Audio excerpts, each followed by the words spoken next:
பார்க்க வரணும்னா உங்களுக்கு கவலையா இருக்குதா?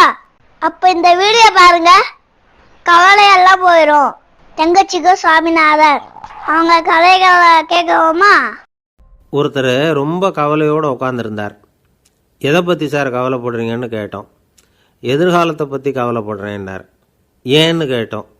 என்ன பண்ணுறதுன்னே தெரியல சார், எதிர்காலம் ஒரே இருட்டாக இருக்குது, பாதையே புரியலன்னார். இன்றைக்கி நம்ம இளைஞர்கள் பல பேருக்கு எதிர்காலம் இருட்டாக தான் தெரியுது. அவங்கெல்லாம் இந்த கதையை கொஞ்சம் கேட்கணும். ஒரு மலை அடிவாரத்தில் ஒரு சின்ன கிராமம். அந்த மலை ரொம்ப உயரமானது. அடர்த்தியாக செடி கொடிகள் மரங்கள் அதில் மண்டி கிடக்குது. பகல் வேளையில் இருட்டாக தான் இருக்கும், அவ்வளோ அடர்த்தி. அந்த மலை உச்சியில் ஒரு கோவில். நாள் ராத்திரியே புறப்பட்டால் தான் காலையில் அந்த கோவிலுக்கு போய் சேர முடியும். கிராமத்து இளைஞன் ஒருத்தன் அந்த மலை உச்சிக்கு போக வேண்டியிருந்தது. கையில் ஒரு விளக்கை எடுத்துக்கிட்டு நாள் ராத்திரியே புறப்பட்டான். புறப்பட்டு போனவன் கிராமத்து எல்லையிலேயே நின்றுட்டான். ஏன் தெரியுமா? அவன் கையில் இருந்த விளக்கோட வெளிச்சம் 10 அடி தூரத்துக்கு தான் தெரியுது. அது வரைக்கும் தான் பாதை தெளிவாக இருக்குது. அதுக்கு அப்பாலெல்லாம் ஒரே இருட்டாக இருக்குது, பாதை புரியல. இவன் யோசனை பண்ணி பார்த்தான். மனசுக்குள்ளே ஒரு சந்தேகம். 10 அடி தூரம் தானே வெளிச்சம் தெரியுது, அப்படின்னா நாம் 10 அடி தூரம் தானே போக முடியும். அதுக்கும் அந்தாண்ட ஒரே இருட்டாக இருக்குதே, அதில் எப்படி நாம் நடந்து போகிறது? நாம் ரொம்ப தூரம் நடந்து போய் ஆகணுமே. அப்படிப்பட்ட நினப்பெல்லாம் அவனுக்கு வந்துவிட்டது. இதுதான் அவன் மனசில் ஏற்பட்ட தயக்கம். இப்படி யோசிச்சுக்கிட்டே அந்த இளம் ஆசாமி புறப்பட்ட இடத்துலேயே நின்றுக்கிட்டு இருக்கிறான். அந்த சமயத்தில் ஒரு வயசான பெரியவர் அந்த பக்கமாக வந்தார். அவர் கையில் இதை விட சின்னதாக ஒரு விளக்கு வச்சுருந்தார். அது எப்படின்னா அது ஒரு 5 அடி தூரத்துக்கு தான் வெளிச்சம் காட்டுது. அவ்வளவு சின்ன விளக்கு. அவரும் மலை உச்சிக்கு போகிறதுக்காக தான் வந்துக்கிட்டு இருக்கிறார். அவரை பார்த்து இவன் கேட்டான், என்ன பெரியவரே, இவ்வளவு சின்ன விளக்கை வச்சுக்கிட்டு அவ்வளவு தூரத்துக்கு எப்படி மலையேற போகிறீங்க அப்படின்னு கேட்டான். நீ ஏன் இப்படி தயங்கிட்டே நிற்கிறேன்னு கேட்டார் பெரியவர். என்கிட்ட இருக்கிற விளக்கு 10 அடி தூரத்துக்கு தான் பாதையை காட்டுதுன்னா. இப்போ பெரியவர் சொன்னார், தம்பி, உன் கையில் இருக்கிற விளக்கு கொடுக்குற வெளிச்சத்தை வச்சு நீ முதல்ல 10 அடி தூரம் முன்னாடி போ. 10வது அடியில் போய் நின்றுக்கிட்டு பாரு, மறுபடியும் ஒரு 10 அடி தூரத்துக்கு பாதை தெரியும். இப்படி உன் கையில் இருக்கிற விளக்கு தொடர்ந்து வெளிச்சம் காட்டிக்கிட்டே இருக்கும். நீ முன்னேற முன்னேற அந்த வெளிச்சமும் முன்னேறும். அதனால் எத்தனை கிலோமீட்டர் தூரம் வேணும்னாலும் நீ இந்த 10 அடி தூரம் வெளிச்சத்தை வச்சுக்கிட்டே நீ போயிடலாம், புறப்படு அப்படின்னார். இப்போ தான் அந்த பெரியவர் சொன்னது இளைஞனுக்கு பளிச்சுன்னு புரிஞ்சுதான். உடனே உற்சாகமாக புறப்பட்டான், உச்சிக்கு போய் சேர்ந்தான். இந்த கதையிலேருந்து நாம் புரிஞ்சிக்க வேண்டியது என்ன தெரியுமா? நீண்ட கால திட்டம் ஒன்று போடும் பொழுது நமக்கு முன்னாடி இருக்கிறத மறந்துவிட்டு மனசை போட்டு குழப்பிக்க கூடாது. உங்கள் கையில் என்ன இருக்கோ அதுலேயே உங்கள் எதிர்காலம் மறைஞ்சிருக்குது. கண் முன்னாடி தெரியறத வச்சு ஆரம்பிங்க, போக போக வழி தானாக புலப்படும் அப்படிங்கிறார் ஒரு பெரியவர். பெரிய பயணங்களையெல்லாம் இப்படி தான் நடத்த வேண்டியிருக்கும். ஒவ்வொரு அடியாக எடுத்து வச்சா ஓடி போய் சேர்ந்து விடலாம். மலைச்சி போய் நின்றுட்டா நின்றுக்கிட்டே இருக்க வேண்டியது தான். நம்ம ஆள்லாம் ரொம்ப மோசமாக இருக்கிறாங்க. ஒருத்தன் அப்படி தான் நீண்ட தூர பிரயாணம் ஒன்று புறப்பட்டான். ரயில் போய்கிட்டே இருந்தது. கொஞ்சம் தூரம் போச்சு, பாதி வழியில் கையில் வச்சுருந்த டிக்கெட்டை காற்றுல விட்டுட்டான். ஐயோ, என் டிக்கெட்டு போயிட்டுதே அப்படின்னு கத்த ஆரம்பிச்சிட்டான். பக்கத்தில் இருந்த பெரியவர் அவனை பார்த்து பரிதாபப்பட்டு, கவலைப்படாத தம்பி, போனால் போகுது, வேறு டிக்கெட் வாங்கிக்கலாம் அப்படின்னு ஆறுதல் சொன்னார். அதுக்கு அவன் சொல்கிறான், சார், நான் அதுக்காக அழலை, அந்த டிக்கெட்டு கிடைச்சா தானே நான் எந்த ஊருக்கு போகணுங்கிறது எனக்கு தெரியும் அப்படிங்கிறான். ஆஃபீஸில் வேலை பார்க்குற ஒருத்தர் வந்தார். பேசாமல் ஒரு 10 நாள் லீவ் போட்டுடலாமா பார்க்குறேன் அப்படின்னார். ஏன்னு கேட்டோம். என்னுடைய மேலதிகாரி ஒரு முசுடு சார், அவர்கிட்ட வேலை பார்க்குறது ரொம்ப கஷ்டமாக இருக்குது அப்படின்னார். ஆஃபீஸில் வேலை பார்க்குறவங்கெல்லாம் ஒரு விஷயத்தை நல்லா ஞாபகத்தில் வச்சுக்கணும். மேலதிகாரிங்கிறவர் ஒரு பெரிய மகான் இல்லை, அவரும் ஒரு மானிட பிறவி தான். சராசரி மனுஷனுக்குள்ள பலம் பலவீனம் ரெண்டும் அவருக்கும் உண்டு. அதனால் அவரை கொஞ்சம் அனுசரித்து போகிறதுக்கு பழகிறது தான் நல்லது. மேலதிகாரிகளில் பல வகை உண்டு. அதில் முக்கியமாக 3 வகை. அதில் ஒரு வகை எப்படி தெரியுமா? உங்களை ஒரு வேலை செய்கிற மெஷினாக மட்டுமே நினைக்கக்கூடிய வகை. இவங்கள்லாம் எப்படின்னா, எங்கேயாவது வெளியூர் போயிருந்தா கூட அங்கேருந்து ஃபோன் பண்ணுவாங்க, அந்த வேலை என்னாச்சு, இந்த வேலை என்னாச்சு அப்படின்னு. இவங்களுக்கெல்லாம் உங்கள் நலனை பற்றியோ உங்கள் குடும்பத்தை பற்றியோ அக்கறை இருக்காது. நீங்கள் சொல்கிற யோசனை எதுவும் இவங்ககிட்ட எடுபடாது. கொடுத்த வேலையை பாரு, நீ எனக்கு புத்தி சொல்ல வேணாம் அப்படிம்பாங்க. இவங்களை அனுசரித்து போகிறதுக்கு ஒரே வழி, இவங்க எதை சொன்னாலும் சரின்னு சொல்லிவிட்டு வேலையை கவனிக்க வேண்டியது தான். இவங்ககிட்ட வேற எந்த கேள்வியும் கேட்டுக்கிட்டு இருக்கக்கூடாது. ஆமா சாமி போடுறது கௌரவ குறைச்சல் இல்லை, அது ஒரு அலுவலக சௌகரியம், அவ்வளவுதான். இன்னொரு வகையான மேலதிகாரிகள் எப்படி தெரியுமா? இவங்கெல்லாம் ஆபீஸ் வேலையை பற்றி அதிகமாக கவலைப்பட்டுக்கிட்டு இருக்க மாட்டாங்க. தங்களுடைய சொந்த இமேஜ் பாதிக்கப்படக்கூடாதுங்கிறதுலேயே கவனமாக இருப்பாங்க. இவங்கெல்லாம் அடிக்கடி உங்கள் நலனை விசாரிப்பாங்க. அதே மாதிரி நீங்களும் அவரை விசாரிக்கணும்னு எதிர்பார்ப்பாங்க. இந்த ரக அதிகாரிகளுக்கெல்லாம் புது வருட வாழ்த்து அனுப்பலாம், பிறந்தநாள் வாழ்த்து அனுப்பலாம். அவருக்கு எங்கேயாவது ஒரு பாராட்டு விழா நடந்தால் முதல் வரிசையில் போய் உட்காந்து உங்கள் முகத்தை காட்டலாம். ஆபீஸ் வேலையை மட்டுமே பார்க்குற பணியாளர்கள் இது மாதிரி அதிகாரிகள் கிட்ட நல்ல பேர் வாங்க முடியாது. இன்னொரு வகையான மேலதிகாரிகள் உண்டு. அவங்க எப்படின்னா ஆபீஸ் வேலையை பற்றியும் கவலைப்பட மாட்டாங்க, தனக்கு கீழே வேலை பார்க்குறவங்கள பற்றியும் கவலைப்பட மாட்டாங்க. எக்காரணம் கொண்டும் தன்னுடைய பொசிஷனுக்கு ஆபத்து வந்துடக்கூடாதுன்னே நினைக்கக்கூடியவங்க இவங்க. இவங்களால கடுமையான வேலை செய்யவும் முடியாது, தீர்மானிக்கவும் முடியாது. எந்த முடிவையும் எடுக்காம அப்படியே தள்ளி போட்டுக்கிட்டே போடுவாங்க எல்லாத்தையும். இதனால என்ன ஆகும்னா, இவருக்கு கீழே வேலை பார்க்குற உங்களுக்கு பொறுப்பு அதிகமாயிடும். இவங்க கிட்ட போய் பிரச்சனையை மட்டும் சொல்லி பிரயோஜனம் இல்லை, அதுக்கான முடிவுகளை நீங்களே சொல்லணும். அப்போதான் இது மாதிரி அதிகாரிகள் கிட்ட நல்ல பேர் வாங்கலாம். அட்லீஸ்ட் கெட்ட பேர் வாங்காமலாவது காலம் தள்ளலாம். ஆபீஸில் வேலை பார்க்குறவங்க முக்கியமாக சில விஷயங்களை ஞாபகத்தில் வச்சுக்கணும். ஆபீஸில் நடக்கிற நல்லது கெட்டது எதுவாக இருந்தாலும் உடனடியாக மேலதிகாரிகிட்ட தெரிவிக்கிறது நல்லது. மூன்றாவது மனிதர் மூலமாக அதை அவர் தெரிஞ்சுக்கிறது அவ்வளவு நல்லதில்லை. எந்த மேலதிகாரியுமே தான் இந்த சர்பாஸ் செய்யப்படுறத விரும்புறதில்லை. அதனால் அவருக்கு தெரியாமல் மேலிடத்துக்கு மணி எழுதி போடக்கூடாது. அப்படி எழுதி போடுறவங்க சில பேர் இருக்கிறாங்க. நீங்களும் உங்கள் மேலதிகாரியும் தொழில் ரீதியாக ஒரே படிப்பு படித்தவராக இருக்கலாம். அப்படி இருந்ததுன்னா அட்ஜஸ்ட் பண்ணி போகிறது கொஞ்சம் கஷ்டம்தான். இதை மனசில் வச்சுக்கிட்டு நடந்துக்கணும். உங்களுக்கும் அவருக்கும் அபிப்பிராய பேதமா, அது அவருக்கும் உங்களுக்கும் உள்ள தனிப்பட்ட பிரச்சனை. அதை விளம்பரப்படுத்திக்கிட்டு இருக்கக்கூடாது, அது அவருடைய கோபத்தை கிளறும். உங்கள் மேலதிகாரி உங்கள் கூட படித்தவராக இருக்கலாம், அதுக்காக அவரை எல்லாருக்கும் முன்னாடி அடைய கிச்சாமி எப்படிடா இருக்க அப்படின்லாம் கேட்டுக்கிட்டு இருக்கக்கூடாது. பொதுவாக யாரும் அதை விரும்புறதில்லை. இவ்வளவையும் உங்கள் மனசில் வச்சுக்கிட்டு கொஞ்சம் சாமர்த்தியமாக நடந்துக்கிட்டீங்கன்னா ஆஃபீஸ் உங்களுக்கு அவஸ்தையாக இருக்காது, ஆனந்தமாக இருக்கும். ஒரு மேலதிகாரி தன்கிட்ட வேலை பார்க்குற ஒருத்தரை பற்றி ரொம்ப பெருமையாக சொன்னாராம்.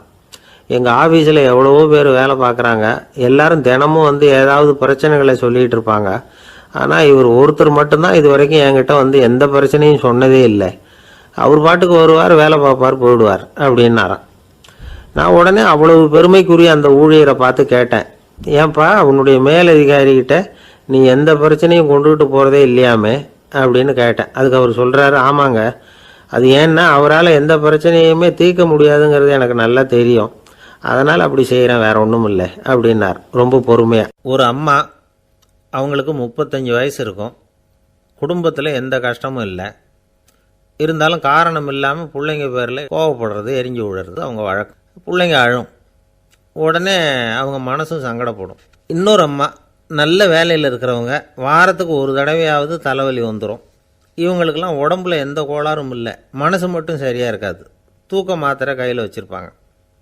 30-35 வயசுடைய பெண்களுக்கு சர்வசாதாரணமாக காணப்படுகிற மனக்கோளாறு இது. இதுக்கு பேர் மனவாட்டம், டிப்ரெஷன், மனமடிவு அப்படின்னு சொல்லலாம். இந்த நோய்க்கு அறிகுறி என்ன தெரியுமா? மனசில் வருத்தமான உணர்வு இருக்கும், அடிக்கடி அழலாம் போல தோணும். முன்னால எல்லாம் எந்தெந்த செயலில் ஆர்வம் இருந்ததோ அதெல்லாம் குறைஞ்சிரும், அல்லது சுத்தமாகவே ஆர்வம் இல்லாமல் போயிடும். சில பெண்கள் இளம் வயசில் பக்கத்தில் இருக்கிறவங்க கிட்ட கலகலப்பாக பேசுவாங்க, வீட்டை அலங்கரிக்கிறதுல ஆர்வம் இருக்கும். இப்போ அதிலெல்லாம் ஆர்வம் இல்லாமல் போயிடும். எந்த வேலை செஞ்சாலும் சீக்கிரம் களைப்பு அடைஞ்சுடுறது மாதிரி ஆகிடும். நமக்கு யாருமே உதவியாக இல்லை, நம்ம எல்லாரும் கை விட்டுட்டாங்க போல இருக்குதே அப்படிங்கிற உணர்வுலாம் உண்டாகும். தன்னைத்தானே குறை சொல்லிக்குவாங்க, நாம் தப்பு பண்ணிவிட்டோம் போல இருக்குதே அப்படின்னு தோணும். குற்றம் பண்ணிட்டதா நினச்சி கஷ்டப்படுவாங்க. பசி இருக்காது, தூக்கத்தில் தொந்தரவு இருக்கும், அடிக்கடி செத்து போடலாங்கிற உணர்வு வரும், தற்கொலை பண்ணிக்கலாங்கிற எண்ணம் உண்டாகும். சில பேர் தற்கொலை முயற்சியில் கூட ஈடுபடுவாங்க. சில பேருக்கு பலவிதமான உடல் வலிகள் இருக்கும், பலவீனம் இருக்கும், சீக்கிரமாக களைப்படைஞ்சு போடுவாங்க. இதெல்லாம் மனவாட்ட நோய்க்கான தன்மைகள். இந்த மனவாட்டம், அதாவது டிப்ரெஷனை 2 வகையாக பிரிக்கலாமா. ஒன்று தானாக உண்டாக்கிக்கிறது, இன்னொன்று எதிர் விளைவை உண்டு பண்ணுகிற அல்லது நரம்பு சம்பந்தப்பட்ட டிப்ரெஷன். தானாக உண்டாக்கிக்கிற மனவாட்ட நோய் இருக்குது பாருங்கள், அதுக்கு ஏதாவது சூழ்நிலை காரணமாக இருக்கலாம் அல்லது இல்லாமலும் போகலாம். மூளையில் டொப்பாமைன் அல்லது செரட்டோனின் இதோட அளவு குறையும் பொழுது இந்த டிப்ரெஷன் உண்டாகுது. இதுக்கு ஓரளவு பிறவி காரணங்கள் கூட இருக்கலாம். குடும்பத்தில் வேறு சிலருக்கும் வரலாம். பாதிக்கப்பட்ட பெண்ணை பார்க்குறதுக்கு பலவீனமாக தெரியும், கடுமையான குற்ற உணர்வு இருக்கும், தனியாக இருக்கிறதுக்கு ஆசைப்படுவாங்க, நடு ராத்திரியில் எழுந்திரிச்சு உட்காந்து கஷ்டப்பட்டுக்கிட்டு இருப்பாங்க, கொடூரமான முறையில் தற்கொலை பண்ணிக்க முயற்சி பண்ணுவாங்க, தீ வச்சுக்கிறது, அமிலத்தை குடிக்கிறது, தூக்கில் தூங்குறது. இப்படி தானாக வரவழைச்சிக்கிற மனவாட்ட நோய் மறையக்கூடிய நோய். ஒரு தடவை வந்தால் 3லேருந்து 6 மாதம் வரைக்கும் நீடிக்கும். இடைப்பட்ட காலங்களில் நோயாளி இயல்பாக இருப்பார். எதிர் விளைவை உண்டு பண்ணுகிற அல்லது நரம்பு சம்பந்தப்பட்ட மனவாட்ட நோய் எப்படின்னா, கணவன் மனைவி மாமியார் மருமகள் இப்படிப்பட்ட உறவு முறை பிரச்சனைகள், தோல்விகள், எரிச்சல்கள், ஆஃபீஸு பிரச்சனை, இப்படிப்பட்ட சூழ்நிலையால் உண்டாகிறது. எல்லாத்துக்கும் மருந்து இருக்குது, மார்க்கம் இருக்குது, கவலைப்பட வேண்டியதில்லை, தைரியமாக இருக்கணும். உளவியல் மருத்துவம் இதுக்கு ரொம்ப உபயோகமாக இருக்கும். சில பெண்களை பாருங்கள், அவங்க எதுக்கும் அலட்டிக்கிறது இல்லை. ஒரு அம்மா அப்படி தான் தன்னுடைய கணவனை அழைச்சிக்கிட்டு ஒரு மனநோய் மருத்துவர்கிட்ட வந்தாங்க. டாக்டர், எங்கள் வீட்டுக்காரர் திடீர்னு ஒரு மாதிரி ஆயிட்டார், வித்தியாசமாக நடந்துக்கிறார். எப்படின்னா, இவர் தன்னையே ஒரு ஒட்டடை குச்சியாக நினச்சிக்கிட்டு இருக்கிறார். அப்படி நினச்சிக்கிட்டு தன்னுடைய தலையாலேயே வீட்டில் உள்ள ஒட்டடையெல்லாம் தொடச்சிக்கிட்டு இருக்கிறார் அப்படின்னாங்க. எவ்வளவு நாளாக அப்படி இருக்குதுன்னு கேட்டார் டாக்டர். 1 வாரமாக அப்படி இருக்குது அப்படின்னாங்க அந்த அம்மா. அப்படின்னா முன்னாடியே ஏன் அழைச்சிட்டு வரல அப்படின்னு கேட்டார் டாக்டர். வீடு பூரா சுத்தமாகட்டுமேனு பார்த்துக்கிட்டு இருந்தேன் டாக்டர் அப்படின்னாங்களாம் அந்த அம்மா. ஒரு ஊரில் ஒரு ஆள் இருந்தான். அவனுக்கு ஒரே ஒரு மகள். அவளை நல்ல இடத்துல கட்டி கொடுக்கணும்னு ஆசைப்பட்டான். அதுக்காக மாப்பிள்ளை தேடிக்கிட்டு இருந்தான். அவன் கொஞ்சம் வசதியான ஆள், அதனால் நிறைய பேர் வந்தாங்க. இருந்தாலும் ஒரு நல்ல குணமுள்ள மாப்பிள்ளையாக இருக்கணும் அவன் எதிர்பார்த்தான். அப்படி இருக்கணும்னு தொடர்ந்து முயற்சி பண்ணான். கடைசியாக ஒரு 3 பேர் கிடைச்சாங்க. அந்த 3 பேரில் யாரை தேர்ந்தெடுக்கிறது, இதுதான் அவனுக்கு வந்த குழப்பம். இந்த நிலைமையில் ஒரு பெரியவரை தேடி போனான். அவர்கிட்ட தன்னுடைய பிரச்சனையை சொன்னான். அவர் கொஞ்சம் யோசனை பண்ணார். அதுக்கப்புறம் 3 பேரையும் கூப்பிட்டார். இதை பாருங்கப்பா, உங்கள் 3 பேருக்கும் 3 மாத கால அவகாசம் தர்றேன். நீங்கள் இப்போ போகலாம், 3 மாதம் கழித்து திரும்பி வரலாம். அப்படி வரும்பொழுது இந்த 3 மாத காலத்தில் நீங்கள் செஞ்ச நல்ல காரியம் ஏதாவது ஒன்று சொல்லணும். அதை வச்சு உங்களில் ஒருத்தரை நாங்கள் தேர்ந்தெடுத்துக்கிறோம் அப்படின்னு சொன்னாராம். 3 பேரும் சரின்னு சொல்லிவிட்டு திரும்பி போயிட்டாங்க. 3 மாதம் ஆச்சு. அதுக்கப்புறம் ஒரு நாள் திரும்பி வந்தாங்க. அவர் அவங்கள கூப்பிட்டு உட்கார வச்சார். அப்புறம் கேட்டார், இப்போ சொல்லுங்கள், இந்த 3 மாத காலத்தில் நீங்கள் செஞ்சுருக்கிற ஏதாவது ஒரு நல்ல காரியத்தை சொல்லுங்க அப்படின்னார். முதல்ல ஒருத்தன் எழுந்திரிச்சு நின்னான். ஐயா, எங்கள் அப்பா இறந்த பிறகு அவரோட கணக்கு வழக்குகளை எடுத்து பார்த்துக்கிட்டு இருந்தேன். அவர் ஒரு வியாபாரிகிட்ட 10,000 ரூபா கடன் வாங்கியிருக்கிறதாக எழுதியிருந்தார். அந்த வியாபாரியும் இப்போ உயிரோடு இல்லை. இருந்தாலும் அந்த வியாபாரியோட மகனை தேடி கண்டுபிடிச்சேன். கணக்கு புத்தகத்தை காட்டினேன். எங்கள் அப்பா உங்கள் அப்பா கிட்ட 10,000 ரூபா கடன் வாங்கியிருக்கிறதாக இதை எழுதியிருக்கிறார். அதனால் அதை திருப்பி கொடுக்கறதுக்காக வந்திருக்கிறேன். இந்தாங்க அந்த பணம் அப்படின்னு சொல்லி கொடுத்துட்டு வந்துட்டேன் அப்படின்னு நானும். இதை பெரியவர் கவனமாக கேட்டுக்கிட்டார். அதுக்கப்புறம் 2வது இளைஞன் எழுந்திரிச்சான். ஐயா, நான் போன மாதம் ஒரு நாள் ராத்திரி வேளையில் ஒரு காட்டுப்பாதை வழியாக எங்கள் ஊருக்கு போய்கிட்டு இருந்தேன். அந்த சமயத்தில் அந்த வழியாக வந்துக்கிட்டு இருந்த ஒரு வழிப்போக்கர்கிட்ட 4-5 திருடர்கள் வம்பு வளர்த்து அவர்கிட்ட இருந்த பொருளை எல்லாம் கொள்ளையடிச்சிக்கிட்டு இருந்தாங்க. நான் உடனே ஒரு குச்சியை எடுத்துகிட்டு ஓடினேன். அந்த திருடர்களை அடித்து விரட்டினேன். பொருளையெல்லாம் மீட்டு அந்த வழிப்போக்கர்கிட்ட ஒப்படைச்சேன். அவரை பத்திரமா அழைச்சிட்டு போய் அவர் வீட்டில் விட்டுட்டு வந்தேன் அப்படின்னு நானும். இதையும் பெரியவர் கவனமாக கேட்டுக்கிட்டார். அடுத்தபடியாக 3வது இளைஞன் எழுந்திரிச்சான். ஐயா, போன மாதம் ஒரு நாள் நான் ஒரு மலைப்பாதை வழியாக போய்கிட்டு இருந்தேன். மலைப்பாதை விளிம்பில் ஒரு மதகு கட்டை, அது மேலே ஒரு ஆள் படுத்து தூங்கிட்டு இருந்தான். அந்த பக்கம் தவறி உருண்டு விழுந்திருந்தான்னா அதில் பாதாளம். அது மலையடி வாரத்தில் போய் தான் விழணும், அவ்வளவு பள்ளம். அது தெரியாமல் அவன் பாட்டுக்கு தூங்கிட்டு இருந்தான். நான் உடனே அவன்கிட்ட ஓடி போய் குனிஞ்சு அவன் முகத்தை பார்த்தேன். அப்போ தான் புரிஞ்சுது, அவன் ஏற்கனவே எனக்கு தெரியும். அவனை எனக்கு நிறைய கெடுதல் பண்ணியிருக்கிறான், இடைஞ்சல் கொடுத்தவன். இருந்தாலும் ஐயோ பாவம்னு நினச்சி அவனை எழுப்பி பாதுகாப்பாக வேற ஒரு இடத்துல படுக்க வச்சுட்டு வந்தேன் அப்படின்னு நானும். பெரியவர் இதையும் கேட்டுக்கிட்டார். அதுக்கப்புறம் அவங்க 3 பேரையும் பார்த்து, நீங்கள் போகலாம், நாங்கள் யோசித்து முடிவு பண்ணி உங்களுக்கு சொல்லி அனுப்புகிறோம் அப்படின்னாராம். அந்த இளைஞர்கள் புறப்பட்டு போயிட்டாங்க. அதுக்கப்புறம் அந்த பெண்ணோட அப்பாவை பார்த்து சொன்னார், இந்த 3 பேருமே நல்ல பிள்ளைங்க தான், அதில் ஒன்றும் சந்தேகம் இல்லை. இருந்தாலும் இந்த 3 பேர் செஞ்ச செயல்களையும் ஒப்பிட்டு பார்க்க வேண்டியிருக்கு. முதல் இளைஞன் நேர்மைக்கு எடுத்துக்காட்டாக விளங்குறான். இந்த காலத்தில் இது மாதிரி இளைஞர்களை பார்க்குறது ரொம்ப கஷ்டம்தான். இருந்தாலும் அவன் கடமையை தான் செஞ்சான். 2வது இளைஞன் நல்ல வீரன், தைரியசாலி. ஒரு வீரன் எதை செய்யணுமோ அதைத்தான் இவன் செஞ்சான். இவன் ஒரு லட்சிய மனிதன். 3வது இளைஞன் தன்னுடைய பகைவனுக்கே உதவி செஞ்சுருக்கான். அவன் உயிரை காப்பாற்றியிருக்கிறான். பகைவனுக்கு அருள்வதுங்கிறது ஒரு சாதாரண மனுஷனால் செய்யக்கூடிய காரியம் இல்லை. பகையை மறக்கிறதும் பகைவனுக்கு அருள்வதும் தெய்வீக பண்புகள். அதனால் இவனையே உன்னுடைய மகளுக்கு ஏற்ற மாப்பிள்ளையா தேர்ந்தெடுக்கலாம் அப்படின்னு சொன்னாங்களாம். ஒரு நல்ல நாளில் அவங்களுக்கு திருமணம் நல்ல விதமாக நடந்து முடிஞ்சுதான். இது சுவாமி சின்மயானந்தர் சொல்லியிருக்கிற ஒரு கதை. இதிலேருந்து நாம் புரிந்து கொள்ள வேண்டிய ஒரு கருத்து, நமக்கு கெடுதல் பண்ணவங்களுக்கும் நாம் நல்லது செய்யணும். ஆனால் நடைமுறையில் அப்படி நம்மளால் செய்ய முடியறதில்ல. அதுதான் சிக்கல். நம்மால் ஒருத்தங்கிட்ட கேட்டேன், ஏண்டா உன்னுடைய பகைவன் ஒருத்தன் அது மாதிரி ஒரு மலைப்பாதை மதகு கட்டையில் படுத்திருந்தா உடனே நீ என்ன நினைப்ப அப்படின்னு கேட்டோம். இது ஒரு அருமையான சந்தர்ப்பம்னு நினைப்பேன் அப்படின்னா. எதுக்குன்னு கேட்டோம். அவனை அந்த பக்கமாக உருட்டி கீழே தள்ளுறதுக்கு அப்படின்னா. ஒரே ஒரு ஊரில் ஒரு பாதிரியார் இருந்தார். ரொம்ப நாள் சந்தோஷமாக வாழ்ந்தார். ஒரு நாள் அவர் மடத்து சமையல் அறையில் பாத்திரங்களை கழுவி துலக்கி சுத்தப்படுத்திக்கிட்டு இருந்தார். அந்த சமயத்தில் ஒரு தேவதூதன் அவர் முன்னாடி நின்னான். இவர் நிமிர்ந்து பார்த்தார். ஆண்டவர் என்னை உங்ககிட்ட அனுப்பியிருக்கிறார், பரலோகத்தில் வாசம் செய்யறதுக்கு உங்களுக்கு நேரம் வந்துட்டுது அப்படின்னு நான் அந்த ஆள். ஆண்டவருக்கு என்னோட ஞாபகம் வந்ததுக்கு நன்றி. ஆனாலும் இப்போ இங்கே நீயே பாரு, எவ்வளவு பாண்டங்கள் பாக்கி இருக்கு, இவ்வளவையும் நான் சுத்தப்படுத்த வேண்டியிருக்கு. நான் நன்றி கெட்டவனாக இருக்க விரும்பலை. இந்த பணியை முடிக்கிற வரைக்கும் என்னுடைய பரலோக வாழ்வை தள்ளி வைக்க முடியுமா? நீ என்ன நினைக்கிற அப்படின்னு கேட்டார். தேவதூதன் தனக்கே உரிய விவேகத்தோட அன்போட பாதிரியாரை பார்த்தான். சரி, என்ன செய்யலாம்ங்கிறத அப்புறம் சொல்கிறேன் அப்படின்னு சொல்லிவிட்டு புறப்பட்டு போயிட்டான். ஒரு நாள் அந்த பாதிரியார் தோட்டத்தில் உள்ள களைகளை எல்லாம் ஒரு களை கொத்தியால் கொத்தி களை எடுத்துக்கிட்டு இருக்கிறார்.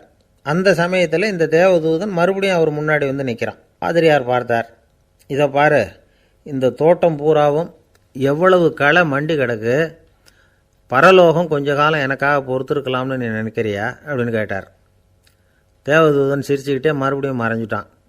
மறுபடியும் அவர் களை எடுக்கிறது, தானிய களஞ்சியத்துக்கு வர்ணம் பூசுறது, இப்படிப்பட்ட வேலைகளில் ஈடுபட்டிருக்கார்.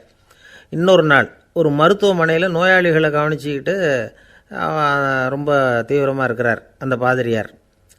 ஒரு நோயாளியோட தாகத்துக்கு தண்ணீர் கொடுத்துட்டு நிமிர்ந்து பார்க்குறப்போ தேவதூதன் மறுபடியும் அவர் முன்னாடி நிற்கிறான். இந்த தடவை பாதிரியார் தன்னலமற்றவராக பேரன்பை காட்டக்கூடிய வகையில் தன்னுடைய 2 கைகளையும் உயர்த்தியபடி தேவதூதனின் கவனத்தை பிணியால் வாடக்கூடிய நோயாளிகளின் பக்கம் திருப்பினாராம். தேவதூதன் ஒன்றும் சொல்லலை, மறைஞ்சிட்டான். அன்னைக்கு சாயந்தரம் பாதிரியார் மடத்தில் உள்ள தன்னுடைய அறைக்கு போய் இளைப்பாறினார். யோசித்து பார்த்தார். தேவதூதனையும் தேவதூதனின் விருப்பத்தையும் பல நாள் தள்ளி போட்டு வந்ததையும் அவர் ரொம்ப நினச்சி பார்த்தார். திடீர்னு தான் முதுமை அடைகிறதையும் சோர்வு அடைகிறதையும் உணர்ந்தார். ஆண்டவரை நினச்சார். ஆண்டவரே, உம்முடைய தூதனை மறுபடியும் என்கிட்ட அனுப்புனா நான் சந்திக்கிறதுக்கு ஆவலாக இருக்கேன் அப்படின்னு சொல்கிறப்பவே தேவதூதன் பக்கத்தில் நின்னான். பாதிரியார் நிமிர்ந்து பார்த்தார். நீ இப்போவே என்னை அழைச்சிக்கிட்டு போக விரும்பினா நான் பரலோகத்துக்கு வர்றதுக்கு தயாராக இருக்கேன்னார். தேவதூதன் அந்த பாதிரியாரை அன்போடவும் விவேகத்தோடவும் பார்த்து, நீங்கள் என் கூட பரலோகத்துக்கு வர்ற தயாராக இருக்கிறதா சொல்கிறீங்க, ஆனால் நீங்கள் இது வரைக்கும் வேறு எங்கே இருந்ததா நினைக்கிறீங்க அப்படின்னானா. அப்படின்னா இது வரைக்கும் இருந்த இடம்தான் பரலோகம் அப்படிங்கிறத உணர்த்தியிருக்கிறான். பரலோகம்னா என்னென்னு புரிஞ்சுக்கிறதுக்கு இந்த சம்பவம் நமக்கு உதவியாக இருக்குது. தொண்டு செய்கிறத விட பெரிய செயல் வேறு எதுவும் இருக்க முடியாது. அது நம்ம மனசுக்கு கொடுக்குற சுகத்தை வேறு எதுவும் கொடுக்க முடியாது. நாம் தொண்டு செய்கிற இடம் தான் அந்த புண்ணிய இடம். ஆனால் இந்த காலத்துல எல்லாம் நாம் தொண்டு செய்யணும்னு நினச்சி ஏதாவது ஆரம்பித்தா கூட அதை ஒரு மாதிரியாக சுற்றி நின்று வேடிக்கை பார்க்க ஆரம்பிச்சிடுறாங்க. ஒரு பெரியவர் அப்படி தான் ஒரு தொண்டு செஞ்சுக்கிட்டு இருந்தார். ஒரு கோவில் கட்டிக்கிட்டு இருந்தாங்க. அதில் ஒரு இடத்துல ஒரு பலகையை வச்சு ஆணி அடிக்கிற வேலையை செஞ்சுக்கிட்டு இருந்தார் அந்த பெரியவர். ஒரு சின்ன பையன் அதை ரொம்ப ஊக்கமாக அக்கறையாக கவனிச்சிக்கிட்டு இருந்தான். பெரியவர் இதை கவனித்தார். என்னப்பா பார்க்குற, உனக்கும் இது மாதிரி தொண்டு செய்யணும்னு ஆசையாக இருக்கா அப்படின்னு கேட்டார். அதுக்கு அந்த பையன் சொல்கிறான், அப்படி இல்லைங்க, நீங்கள் ஆணி அடிக்கிறப்போ கையில் சுத்தியால் அடிச்சுக்கிட்டா எப்படி துடிப்பீங்க, எப்படி கத்துவீங்கன்னு தெரிஞ்சுக்கிறதுக்காக அதை பார்க்கணும்னு ஆசை, அதுக்காக தான் காத்துக்கிட்டு இருக்கேன் அப்படின்னு நான். ஒரு காடு, அங்கே புத்தர் அவர் பாட்டுக்கு நடந்து போய்கிட்டே இருக்கிறார். அவருக்கு பின்னாடி ஒரு குரங்கு, அதுவும் தொடர்ந்து வந்துக்கிட்டே இருக்குது. புத்தர் திரும்பி பார்த்தார்.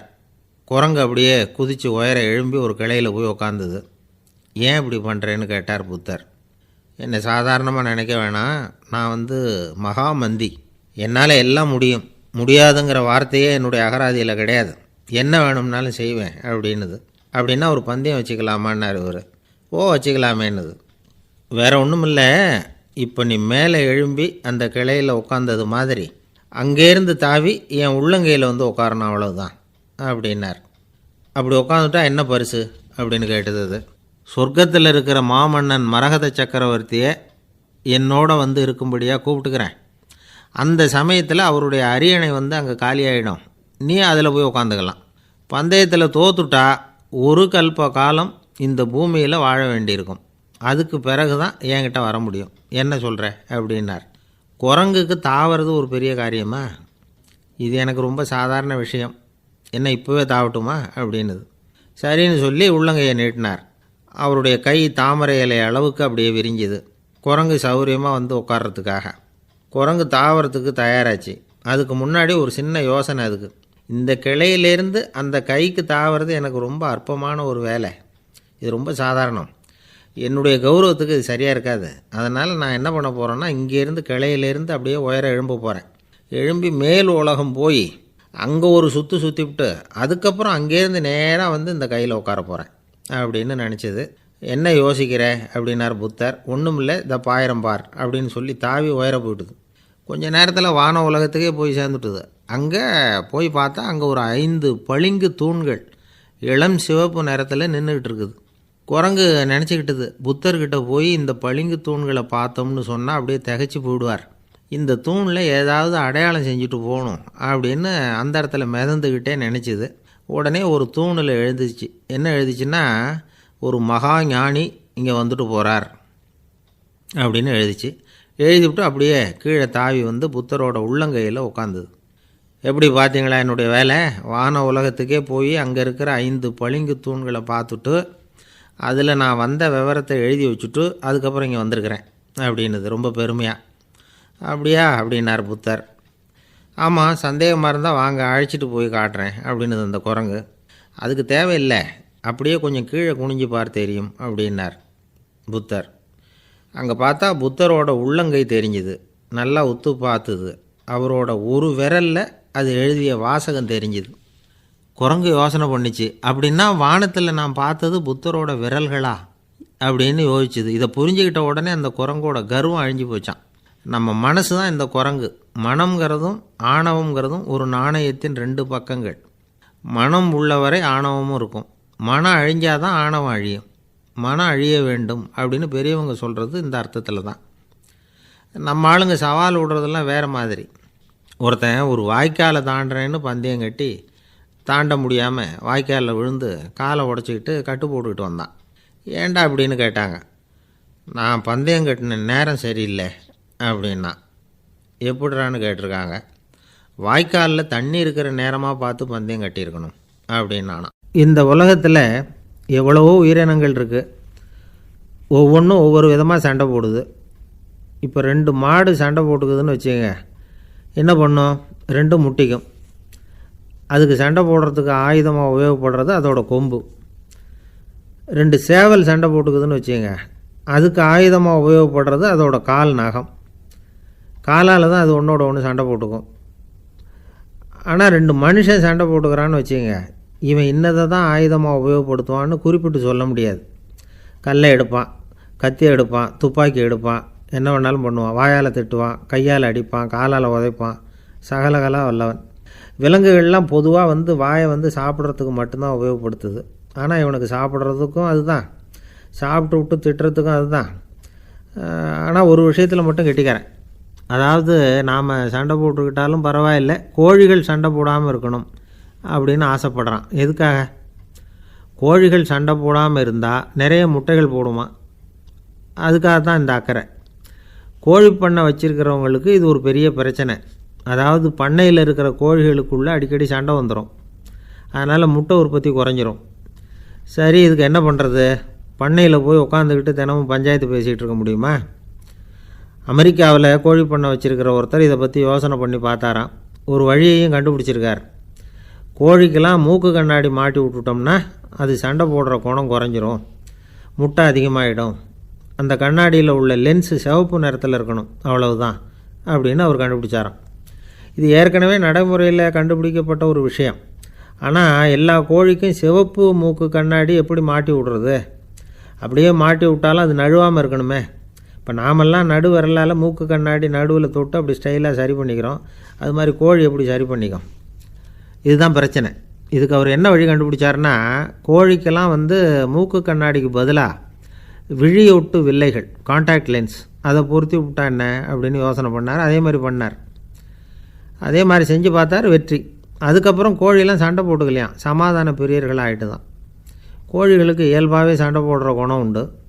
ஆனால் அதோட கண்ணுக்கு பார்க்குற பொருள்லாம் ரோஜா நிறத்துலையோ அல்லது இன்னும் சொல்லப்போனால் அழுத்தமான சிவப்பு நிறத்துலையோ தெரிஞ்சதுன்னா சண்டை போடுற குணம் குறைஞ்சிருதான். அந்த சமயத்தில் அது அதிகமாகவும் முட்டையிட ஆரம்பிச்சுடுதான். அதே நேரத்தில் இறை எடுக்கிறத கூட குறைச்சிக்குதான். இது ஏன் இப்படி பண்ணுதுங்கிறது விஞ்ஞானிகளுக்கு இன்னமும் புரியலையா. எப்படியோ அமெரிக்க கோழிகள்லாம் காண்டாக்ட் லென்ஸ் பொருத்திக்க ஆரம்பித்தாச்சு. கோழி கழுத்தை பிடிச்சிக்கிட்டு ஒரு சில வினாடிகளில் அதை பொருத்தி விட்றாங்களாம்.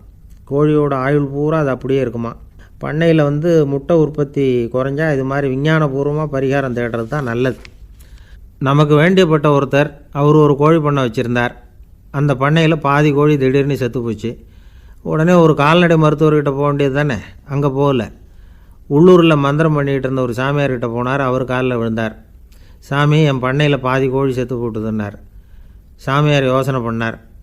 சரி, பண்ணையில் வாசப்படி கிழக்கு பக்கமாக வச்சுருக்கியா மேற்கு பக்கமாக வச்சுருக்கியான்னு கேட்டார். கிழக்கு பக்கமாக இருக்குன்னார் அவர். அதுதான் தப்பு, மேற்கு பக்கமாக அதை மாற்று, சரியாக போடும்னாராம். அதே போல் இவர் போய் மாற்றிவிட்டார். அப்பவும் பாதி செத்து போச்சு. மறுபடியும் சொன்னார், சாமி மறுபடியும் பாதி கோழி செத்து போட்டுதேன்னார். சரி, கூரை எப்படி போட்டிருக்க? ஓடு போட்டிருக்கியா இல்லை கீத்து போட்டிருக்கியான்னார். ஓடு போட்டிருக்கேன்னாராம் அவர். அதுதான் தப்பு, கீத்து போட்டுரு, சரியாக போடும்னாராம். சரின்னு போய் அதையும் மாற்றி பார்த்தார். மறுபடியும் போயிட்டுது, கோழி செத்து போச்சு. வந்தார். மறுபடியும் பாதி செத்து போச்சு சாமின்னு வந்தார். இவரும் யோசனையை மாற்றி மாற்றி சொல்லிகிட்டே இருக்கிறார். இப்படி அவரும் மாற்றி மாற்றி பார்த்தார். 6வது தடவையாக அவரை தேடிட்டு வந்தார். அந்த சமயத்தில் இவர் ரொம்ப தீவிரமாக யோசனை பண்ணி பார்த்துட்டு, அது சரிப்பா, நீயும் என்கிட்ட சளைக்காமல் வந்துக்கிட்டு இருக்கிற, நானும் யோசனை சொல்லிகிட்டு இருக்கேன். இப்போவும் உங்ககிட்ட சொல்கிறதுக்கு என்கிட்ட யோசனை நிறையா இருக்குது. ஆனால் சோதிக்கிறதுக்கு உங்ககிட்ட கோழி இல்லையே, என்ன பண்ணுறது அப்படின்னாராம் இவர். ஒருத்தர் சிகரெட்டும் கையுமா வந்தார். சார், இந்த புகைப்பிடிக்கிற பழக்கத்தை நிறுத்தி போடணும்னு தான் பார்க்குறேன், முடியலேன்னார். புகைப்பிடிக்கிறத நிறுத்துறது ரொம்ப சுலபம் சார் அப்படின்னார் இன்னொருத்தர். எப்படி சொல்கிறீங்கன்னு கேட்டார் அவர். நான் கூட ஏற்கனவே 10 தடவை அந்த பழக்கத்தை நிறுத்தி இருக்கிறேன் சார் அப்படின்னார் இவர். இதிலேருந்து என்ன தெரியுது? புகைப்பழக்கத்தை திடீர்னு விட்டு விடுறதுங்கிறது ரொம்ப கஷ்டம்னு தெரியுது. இருந்தாலும் இது சம்பந்தமான ஆராய்ச்சி, அனுபவம், இது ரெண்டையும் அடிப்படையாக வச்சு சில வழிமுறைகளை சொல்கிறாங்க. அதாவது புகைப்பிடிக்கிறத நிறுத்துறதுக்கு 10 வழிகள் உண்டு அப்படின்னு சொல்கிறாங்க. அது என்னங்கிறத தெரிஞ்சுக்கிட்டா உபயோகப்படுதான்னு பார்க்கலாமே. முதல் கருத்து என்னன்னா, கொஞ்ச நாளைக்கு புகைப்பிடிக்கிற நண்பர்களை விட்டு விலகி இருக்கணும். இதனால் புகைப்பிடிக்கிற ஆசை குறையும். அந்த பழக்கத்தை மறுபடியும் ஆரம்பிக்கக்கூடாதுங்கிற எண்ணம் உறுதிப்படும். 2வது கருத்து, புகைப்பிடிக்கிறதை எதிர்த்து தீவிரமாக பிரச்சாரம் செய்ய ஆரம்பிச்சிடணும். அது அடுத்தவங்களுக்கும் உபயோகப்படும், உங்களுக்கும் உபயோகப்படும். உங்கள் உள்ளுணர்வை அது தூண்டும், உங்களை உறுதி கொள்ள வைக்கும். 3வது கருத்து என்னென்னா, தினமும் 2 தடவை குளிக்கணும். எப்படி தெரியுமா? முதல்ல வெது வெதுப்பான தண்ணீர், அப்புறம் குளிர்ந்த தண்ணீர், இப்படி மாறி மாறி குளிக்கணுமா. 4வது கருத்து, உடற்பயிற்சிகள் செய்யணும். மூச்சு வாங்குற மாதிரியான பயிற்சிகள் ரொம்ப நல்லதான். பிராணாயாமம் அப்படிங்கிற மூச்சு பயிற்சி ரொம்ப நல்லதுங்கிறாங்க. அப்புறம் 5வது கருத்து, சாப்பாடு மிதமாக இருக்கணும், சீராக இருக்கணும். பச்சை காய்கறிகள், பழங்கள் சாப்பாட்டில் சேர்த்துக்கலாம். அடிக்கடி கொஞ்சம் கொஞ்சமாக சாப்பிட்டு ரத்தத்தில் சர்க்கரையின் அளவை பராமரிக்கணும். இது நரம்புகளை அமைதிப்படுத்தும். 6வது கருத்து என்னென்னா, ரொம்ப நேரம் பசியோடு இருக்கக்கூடாது. புகைப்பிடிக்கிறத நிறுத்த முயற்சி செய்யும் பொழுது எடை குறைப்பு நடவடிக்கைகளை மேற்கொள்ளக்கூடாது. 7வது கருத்து, காப்பி, தேநீர், மதுபானம், அப்புறம் போதைப் பொருள்கள் கலந்த உணவுகள் இதெல்லாம் வேணாம். புகைப்பிடிக்கிறத அதெல்லாம் ஊக்கப்படுத்தும். கடுகு, மிளகு, அப்புறம் காரமான பொருள்களை தவிர்க்கணும். உப்பு அளவை குறைக்கணும். தினமும் 10 குவளை தண்ணீராவது குடிக்கணும். வெறும் தண்ணி புகைப்பிடிக்கிற ஆவலை தணிக்குதான். 8வது கருத்து, கையில் சிகரெட்டு புகையில் ஏதாவது இருந்தால் உடனே தூக்கி எறிஞ்சிருங்க. அது கையில் இருக்கிற வரைக்கும் புகைப்பிடிக்கிற ஆசை வந்துக்கிட்டே இருக்கும். 9வது கருத்து என்னென்னா, இறை நம்பிக்கை உள்ளவங்க புகைப்பிடிக்கிற எண்ணம் வர்றப்போவெல்லாம் பிரார்த்தனை செய்ய ஆரம்பிச்சுடலாம். 10வது கருத்து, உங்களுக்கு ரொம்பவும் வேண்டியவங்க யாரோ அவங்கக்கிட்ட எல்லாம் நீங்கள் புகைப்பிடிக்கிறத நிறுத்தி விட்டதாக சொல்லிவிடுங்க. இந்த 10 வழிகளையும் கடைபிடிக்க ஆரம்பிச்சுட்டா புகைப்பிடிக்கும் பழக்கத்தை நிறுத்தி விடலாம் அப்படின்னு சொல்கிறாங்க அனுபவப்பட்டவங்க. முயற்சி பண்ணி பார்க்கலாம். ஒரு முக்கியமான இடத்துல நின்றுக்கிட்டு இருந்தார் ஒருத்தர். அங்கே இன்னொருத்தர், ஏன் சார் இந்த இடத்துல சிகரெட் பிடிக்கலாமா அப்படின்னு அனுமதி கேட்டார். இந்த இடத்துல சிகரெட் பிடிக்கக்கூடாதுங்க அப்படின்னாரு இவர். நீங்கள் இப்படி சொல்கிறீங்க, ஆனால் இந்த இடத்துல கீழே நிறைய சிகரெட் துண்டுகள் கிடக்குதே, அவங்கெல்லாம் யார்? அவங்கெல்லாம் உங்கள் மாதிரி என்கிட்ட அனுமதி கேட்காதவங்க அப்படின்னாராம் இவர். ஓகே பார், அடுத்த வீடியோ சந்திக்கலாம். பாய்.